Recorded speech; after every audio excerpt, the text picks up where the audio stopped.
we see something buried in a plastic bag, and it has a horrible smell, and we don't assume it. We don't think it's an animal or nothing. It seems like it could possibly be another human. Oh my gosh, that is a chilling 911 call that helped uncover two horrific crimes. It happened in North Carolina, where police say a Durham man, Peter Lucas Moses, led what amounted to a religious cult, dominating the lives of 4 women and 9 children, all living in the same home. Prosecutors say Moses killed one of the children, and one of the women was also killed inside the house. It is a bizarre case, no doubt, with lots of twists and turns. Holly Hughes is here to guide us through it. So, Holly, this is a terrible case. What do police say happened here? Oh, this is a horrific case, and we've got insider information, Don, because what happened, one of the women who actually escaped this cult is talking. She was an eyewitness to these murders. 4-year-old little Jaden Higginbotham. And that's the name we want to remember, not the defendant's name. We all know the defendant's name. Let's talk about the victim, Jaden. He's 4 years old. He's playing with other children.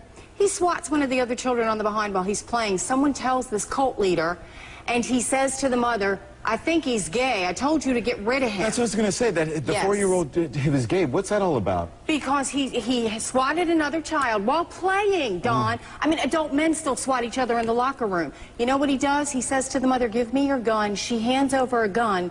He takes the 4-year-old little boy into the garage, puts on the Lord's Prayer on the loudspeakers, and shoots this baby in the head to the strains of the Lord's Prayer being played in Hebrew. That's murder number 1. I can't believe that. The other one was another victim. Her name was Antoinetta Yvonne McCoy. She reportedly ran from the house, Holly, on the day that she died, only to be dragged back inside. Did neighbors or anybody try to help her? No, and this is what's really tragic, Dawn. She escapes. She goes to the neighbor's door. She's banging on the door, and she says, please let me use your cell phone. I need to call for help. I need to get away. They're trying to kill me.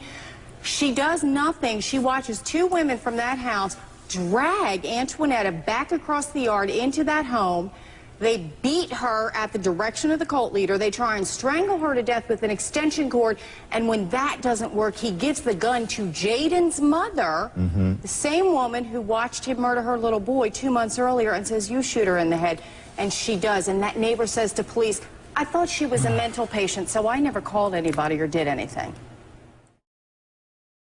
Peter Lucas Moses refers to himself as a radical religious person who is with the Black Hebrews.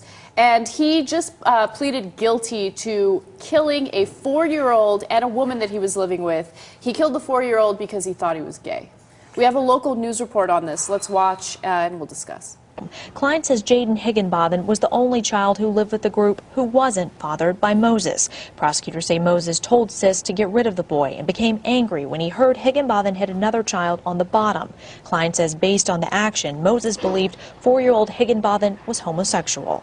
In that religious belief of this organization, homosexuality was frowned upon.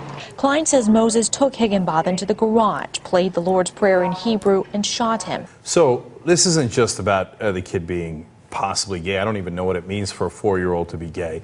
Of course, this guy's crazy. He's got the multiple women that he's living with. He believes he's a Black Hebrew. And he's probably most upset that the kid is not his, and that creates some sort of problem for him in his mental state.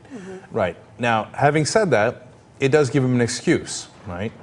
And so we think we're getting much better in getting gay rights for Americans. And then you'll see people make the argument, well, you know, gays are different. Don't hate the sinner, but hate the sin. Their lifestyle is horrible, this, that, the other thing. And you know what?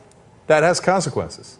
And sometimes a 4-year-old gets shot in the head because a guy uses that as an excuse to kill him. And says, oh yeah, I thought he was gay, so what am I going to do? It says in my religious text that gay is wrong, so I killed him. Look, this is real stuff. And this is what I mean by politics isn't just games. It isn't like, oh, okay, who's going to be better at this game? Republicans or Democrats, conservatives or liberals. Gay people get attacked in this country all the time. This just happens to be an incredibly stark case of it. And it's just so sad to look at that kid and know that that hatred that had bubbled up in this country. And all of those pastors that we showed you over the last week that railing against gays and how we should lock them up in pens and and some of them just saying the government should kill them, etc. Well, sometimes it actually affects people, and they actually do kill gay people. And in this case, a 4-year-old, and God knows whether he was gay or not gay or who cares, but he was killed anyway because of that climate and culture of hatred that was built around this issue.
This is just a simulation.